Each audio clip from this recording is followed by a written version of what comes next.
The pulmonary vasculature. A cast corrosion preparation of the two lungs show in the frontal projection the pulmonary veins in front of the right pulmonary artery, those that drain the right upper lobe. Then comes the arteries, and the dorsal structure is the airway. In other words, the white is dorsal to the blue and the yellow. Note that the left main bronchus is the longest, and that the right pulmonary artery is the longest. The left pulmonary artery is a continuation of the pulmonary trunk and appears ventral, above, and dorsal to the left main bronchus. In small red are the bronchial arteries, and small blue vessels represent the bronchial veins. This is a ventral view of the right lung. In blue are the pulmonary veins, in yellow the pulmonary arteries, and in white the tracheobronchial tree. Note that the veins of the right upper lobe cross the bifurcation of the right pulmonary artery, and both the arteries and the veins obscure the right main bronchus. So the anatomical right hilus is formed by the right upper lobe pulmonary veins, the bifurcation of the right pulmonary artery, and of the bronchus behind.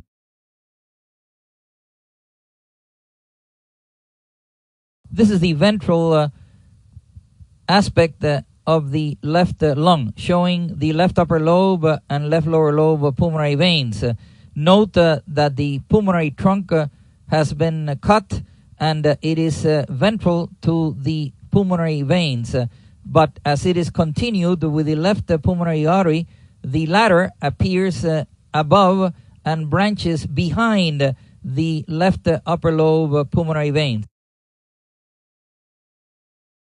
The dorsal view of the lungs show the long left main bronchus and the long right pulmonary artery. Note that the right pulmonary artery is ventral to the trachea and the main bronchi. Note that the left pulmonary artery runs above and behind the left main bronchus. And note that below the projection of the tracheal bifurcation are the confluence of the pulmonary vein. This is a close-up of the right hilus seen from behind. Note the confluence of the pulmonary veins, and above it some red vessels that appear interposed between the right main bronchus and the pulmonary veins, and they represent the bronchial arteries. Note that the left bronchus is longer than the right. This is the lateral view of the right lung. Note the right upper lobe and the right middle lobe ventral to the trachea, and dorsal to the trachea we see the right lower lobe. Note that the superior segment of the right lower lobe projects quite high. In yellow, the pulmonary artery branches; in blue, the pulmonary veins; and in white, the tracheobronchial tree. Here is the left lung, which shows the ventral lobe, which is the left upper lobe, and the dorsal lobe, which is the left lower lobe. Again, in yellow, the branches of the pulmonary artery; in blue, the pulmonary veins; and in white, the tracheobronchial tree. In this specimen, we separated the bronchopulmonary segments. And note that there are red arteries that are observed next to the airway and represent the small bronchial arteries. In blue, forming a mesh, are the bronchial veins. For every branch of the bronchus, we usually see a branch of the pulmonary artery, and they run more or less parallel to each other. This is another close-up of the same specimen, showing a step ladder distribution of the bronchial arteries. And in blue, the mesh that is formed by the bronchial veins.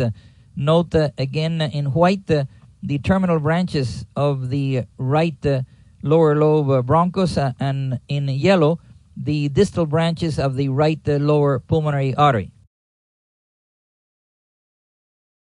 In this specimen, we see a large bronchus paralleling a large branch of the pulmonary artery.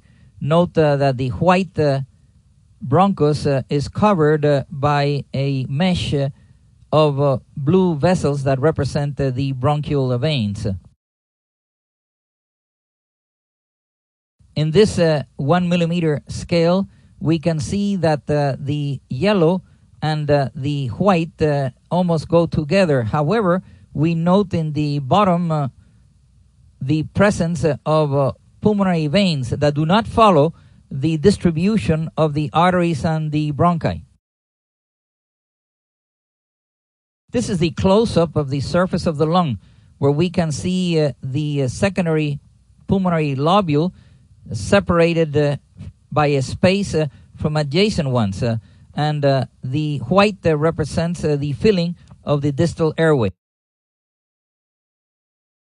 This is the lateral view of a right lung, which was fixed with formalin and photographed, where one can see a mosaic appearance of the structures in the right lower lobe, as well as at the edge of the right middle lobe, and a few in the right upper lobe. This mosaic pattern represents the secondary pulmonary lobules surrounded by connective tissue impregnated with the hemosiderin-laden macrophages. This patient had congested heart failure. And what it shows is the demarcation of the boundaries of the pulmonary secondary lobule. The pulmonary secondary lobule measures about 10 to 25 millimeters. It has a bronchiole, and it has several acini, and an acinus measures 5 to 7 millimeters. It has a terminal bronchiole, and there are about 3 to 5 acini per secondary lobule. The primary pulmonary lobule is 0.5 millimeter in size. It's a microscopic structure that contains 30 to 50 alveolar ducts. In this cast, we see in white the distal airway, and in blue the pulmonary venules. Note that there is no parallelism between the terminal bronchiole and the small pulmonary venules. The pulmonary veins and pulmonary lymphatics are seen in the connective tissue that separates the secondary lobules of the